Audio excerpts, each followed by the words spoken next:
প্রিয় দর্শক, পিকআপ ভ্যানে চড়েছে শেখ হাসিনা, রাষ্ট্রপতির বাড়ি ভাঙচুর করা হয়েছে। বিস্তারিত জানাচ্ছি, তার আগে একটা কথা বলি।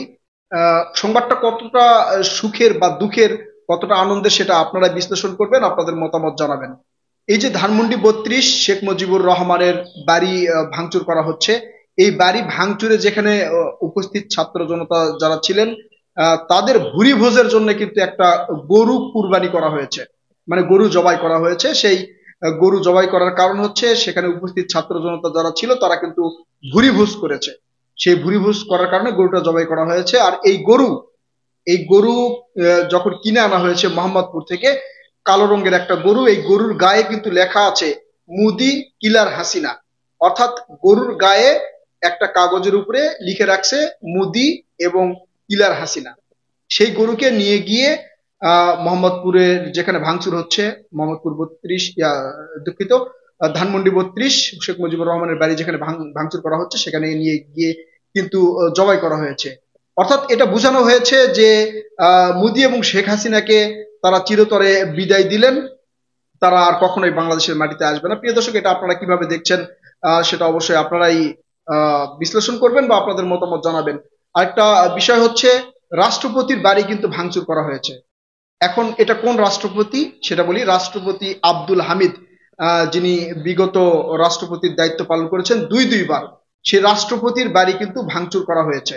এখন রাষ্ট্রপতির বাড়ি ভাঙচুরের কারণ কি বা কেন ভেঙেছেন, এটা আসলে সেরকম ভাবে কোনো কিছু পাওয়া যায়নি। সে আওয়ামী লীগের ছিল এবং আওয়ামী লীগের সমর্থনেই সে দুইবার রাষ্ট্রপতি ছিল। এই কারণেই কিনা বা তার কোনো অন্যায় রয়েছে কিনা, সে কোনো বক্তব্য দিয়েছে কিনা, অথবা অন্য কিছু করেছে কিনা, সে বিষয়ে কিন্তু এখনো বিস্তারিত বলা হয়নি। আসলে রাষ্ট্রপতির বাড়ি ভাঙচুর, অর্থাৎ আব্দুল হামিদের বাড়ি ভাঙচুর কেন করা হয়েছে, এ বিষয়ে রাজনৈতিক মহলে এখন পর্যন্ত কিছু বলে নাই। প্রশাসনের পক্ষ থেকেও কিন্তু কিছু বলা হয় নাই।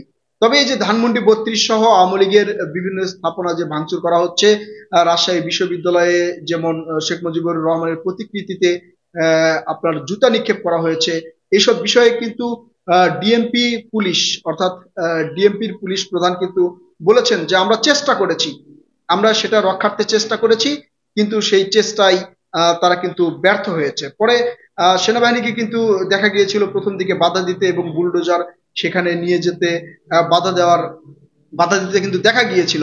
পরবর্তীতে সেটা কিন্তু আর করা হয়নি। এখন প্রিয় দর্শক, সারা বাংলাদেশে এইভাবে ভাঙচুর চলছে, আওয়ামী লীগের নেতাকর্মীদের বাড়িঘর ভাঙচুর চলছে, জ্বালাপোড়া করা হচ্ছে। সেটা আপনারা কিভাবে দেখছেন?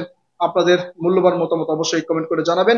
আরেকটা বিষয় বলে রাখি, এই যে গরু যেটা কুরবানি করা হয়েছে, অর্থাৎ জবাই করা হয়েছে ধানমন্ডি 32-এ, সেই গরু কিন্তু দিয়েছে পিনাকি ভট্টাচার্য। ফ্রান্সে আমরা সবাই জানি সবচেয়ে জনপ্রিয় ইউটিউবার এবং রাজনৈতিক বিশ্লেষক, বললে ভুল হবে না, তিনি কিন্তু সেখান থেকে গরু দিয়েছেন এবং এই গরু সেখানে জবাই করা হয়েছে, খিচুড়ি রান্না করা হয়েছে গত রাতে, মানে যে রাত গেল আর কি, এই রাতে কিন্তু সেটা করা হয়েছে আর কি। খিচুড়ি ভুরিভোজ করা হয়েছে। এখানে অনেকেই উৎসুক জনতা ছিল, অনেকের বক্তব্য নিয়েছে অনেক মিডিয়া, তারা কিন্তু বলেছে যে তারা খুবই আনন্দিত আর কি, যে এই 32 নম্বরের বাড়ি ভাঙা হয়েছে, আবার এই যে ভুরিভোজের যে আয়োজন করা হয়েছে। তবে আরেকটা বিষয় আপনাদের বলে রাখি প্রিয় দর্শক, এইসব বাড়িঘর ভাঙা হচ্ছে, বাড়িঘরের মধ্যে যে মূল্যবান জিনিসপত্র ছিল সেগুলো কিন্তু অনেকে নিয়ে গেছে। আপনারা এতক্ষণ পর্যন্ত বিভিন্ন মিডিয়াতে বা হচ্ছে সোশ্যাল মিডিয়ার বরাদ্দে কিন্তু আমরা জানতে পেরেছেন, সেখানে রড, ইট, বালি, সিমেন্ট, এগুলো কিন্তু সিমেন্ট নয়, ইট, রড এবং ইট এগুলো কিন্তু নিয়ে যাচ্ছে অনেকেই। আসলে বাড়িঘর ভাঙা হচ্ছে, এটা ছাত্র জনতা সবাই মিলে ভাঙছে, কিন্তু এই যে ই- আহ, মানে রড, অর্থাৎ রড, ইট যেগুলো নিয়ে যাচ্ছে বা আসবাবপত্র যেগুলো নিয়ে যাচ্ছে, এটা আপনারা কিভাবে দেখছেন?